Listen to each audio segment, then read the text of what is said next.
It's a beautiful thought, isn't it? The idea that if you're just a good person, if you're kind, honest, and noble, the world will reward you. We've all been sold this story. We've been told that doing the right thing is its own reward, that karma will take care of the rest.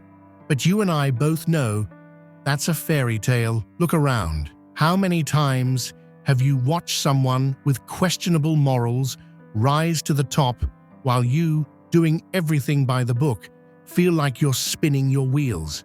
How often have you been there for others, only to be taken for granted? You gave your time, your effort, your trust, and what did you get in return? Silence, or worse, someone taking advantage of you. This isn't a world that rewards goodness alone. It's a world that rewards power. This is the hard truth that Machiavelli dared to speak centuries ago. In his controversial book, The Prince, he didn't teach people how to be good. He taught them how to survive and thrive in a world of ruthlessness. He argued that virtue without a backbone is just naivety. And let's be honest, you've probably fallen into that trap. Think about the people you admire, the ones who have built empires, led movements, or simply seem to have it all together. Do you really believe they got there just by being nice? They got there because they understood that being a good person and being a successful person are two different things, and the key is to be both. They learned to navigate the shadows when necessary. They understood that morality isn't a weakness, but a tool, a powerful one, if you know when to wield it and when to set it aside. The problem isn't that you're too good. The problem is that you don't know how to protect your goodness. You believe everyone is playing by the same rules, but they aren't. This world is filled with people who can spot a gentle soul from a mile away, and you, without even realizing it, have made yourself the perfect target. But there's a solution, a different path. It's not about becoming a villain. It's about developing what I call strategic kindness. It's about being good, but with your eyes wide open. It's about learning to read people, to see their true intentions, and to know when to trust and when to keep your guard up. Machiavelli famously said, "It's better to be feared than loved if you cannot be both." And what have you chosen? To be loved, of course, to be seen as harmless, as agreeable, but ask yourself, what has that gotten you? Not respect, and certainly not authority. It simply taught people they can walk all over you without consequences. Kindness without strength inspires pity, not admiration. I'm not telling you to stop being a good person. I'm telling you to learn how to be a good person without being a fool. The world doesn't reward the just, it rewards the shrewd. True virtue isn't being a doormat. It's being smart enough to balance your ethics with cold, hard pragmatism. Machiavelli knew that perception is everything. It's not just about who you are, but about who others believe you to be. If you project weakness, people will treat you as weak. If you project strength, they will treat you with respect. How many times have you stayed silent out of fear of conflict, only to lose more than you gained? It's not about being cruel. It's about being a strategist. The key is knowing when to act, when to speak, when to retreat, and when to fight. Kindness is a superpower when used correctly, but if left unchecked, it will become your greatest liability. The mistake many good people make is thinking the world values a pure heart. It doesn't. The world values power, security, and the ability to make tough decisions. Your kindness is only respected when it's backed by authority. If you don't have power, your kindness is irrelevant. Machiavelli would tell you to stop being a lamb in a world of wolves. He'd tell you not to let your morality turn you into a victim. True virtue isn't submission. It's intelligence. It's not about passively adapting. It's about shaping the environment to your advantage. So ask yourself, how much longer will you let the world walk all over you? How much longer will you be a victim of your own naivety? This is where things get really interesting. It's about a concept very few people truly grasp: the perception of power. It's not enough to be strong. You have to appear strong. It's not enough to be intelligent. You have to project it. In this world, reality matters less than the perception others have of you. Think about it. How often have you seen someone who is truly incompetent get promoted over someone far more talented? How many times have you seen a smooth talker rise to the top while a hard-working, noble person remains stuck? This is not an accident. People don't follow the good or the just. They follow the one who appears to be in control, the one who knows how to manage their image, who projects authority, who even when they don't have all the answers, acts as if they do. This is where most people fail. They believe the truth will speak for itself, that their competence alone will get them noticed. But the world doesn't work that way. It doesn't reward those who are right. It rewards those who know how to sell their version of the story. Machiavelli understood this perfectly. It's not just about what you are, but about what others believe you to be. If you're talented but seem insecure, you'll be ignored. If you're kind but seem weak, you'll be taken advantage of. It's that simple. The art of perception is what separates those who control their destiny from those who are controlled by others. And what I'm about to tell you next will completely change how you approach every conversation. Now let's talk about a darker but necessary aspect of this game: the control of information. Have you ever wondered why the most powerful people always seem to know something others don't? Why those who dominate the game always seem to have a strategic advantage? The answer is simple. They know when to speak and when to stay silent. Naive people believe that absolute honesty is a virtue, that always saying what you think and sharing everything you know is the right thing to do.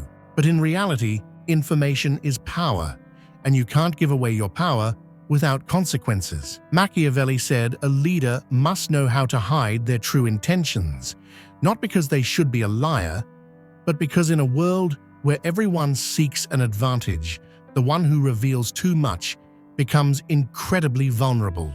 Learn to control what you share.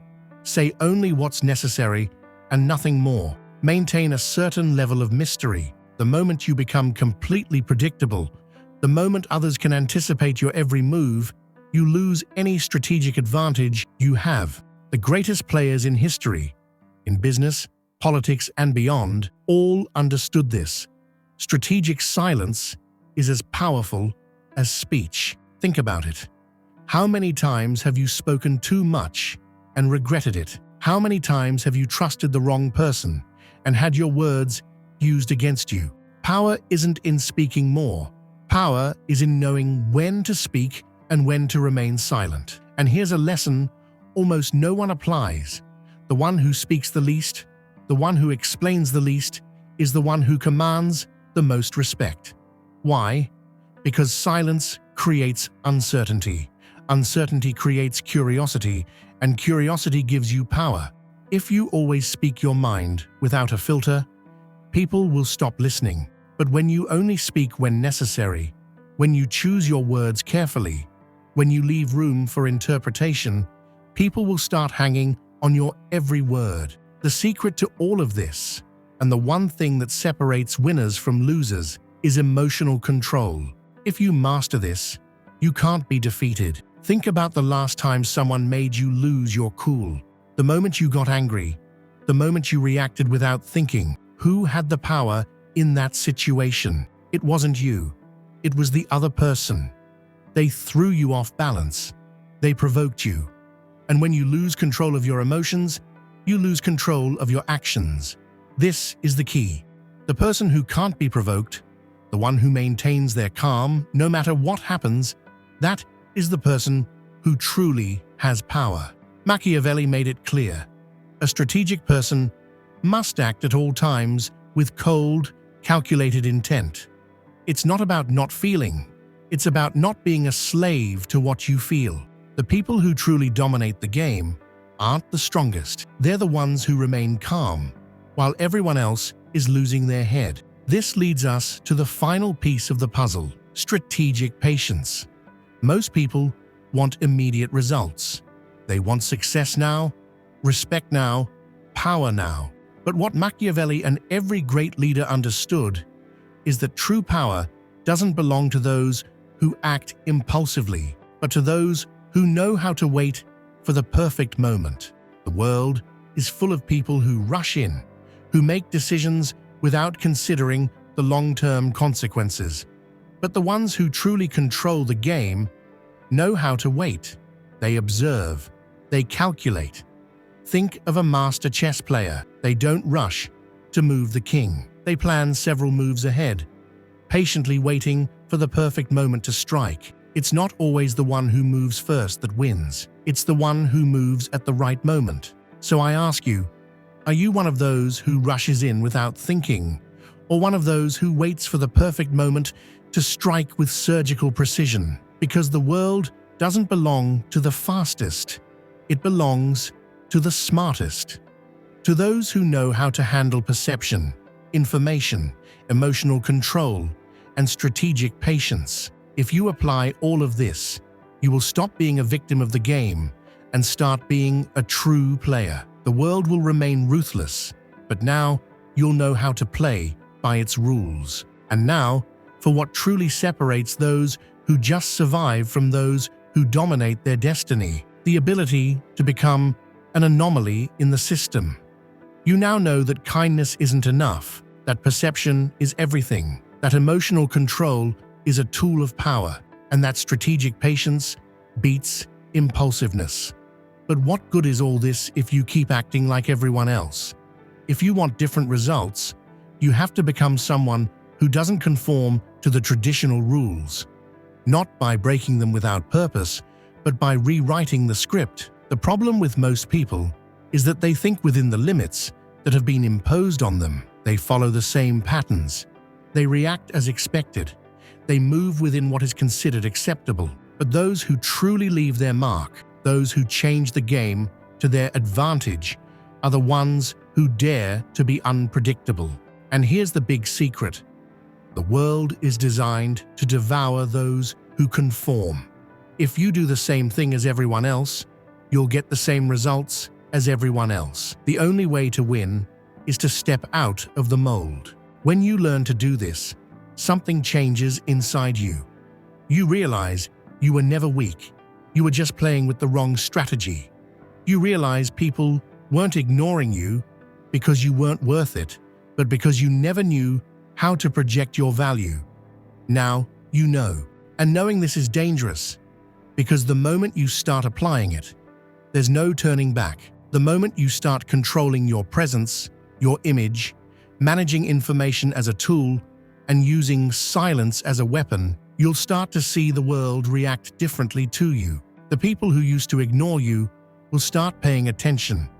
Those who underestimated you will wonder what changed, and those who tried to manipulate you will start to fear making a move against you. Because you are no longer the same. You are now someone who understands how the game board works. Now comes the most important decision. Will you apply this, or will you go back to living in ignorance? Because what separates those who thrive from those who fall behind isn't knowledge, it's action. You can keep this information in your head as an interesting but harmless idea, or you can start implementing it. The choice is yours. But be warned, if you go backward, if you keep acting as you did before, you'll do so with the full awareness that you're choosing to be invisible, you're choosing to be ignored. Or you can start changing now. Take small steps. Add a little mystery to your interactions. Control the urge to speak too much. Respond calmly instead of reacting emotionally. Step back at the right moment. Observe silently instead of rushing in without a strategy. Small actions that over time will completely change how others perceive you. Small actions that will transform you into someone who can no longer be ignored. The world doesn't remember those who just existed. It remembers those who knew how to play the game. And now I ask you, are you ready to play? If this message resonated with you, and if it made you see things from a different angle, be sure to subscribe. This is just the beginning. See you in the next video, and remember, Don't be another player in the system. Be the one who writes the rules.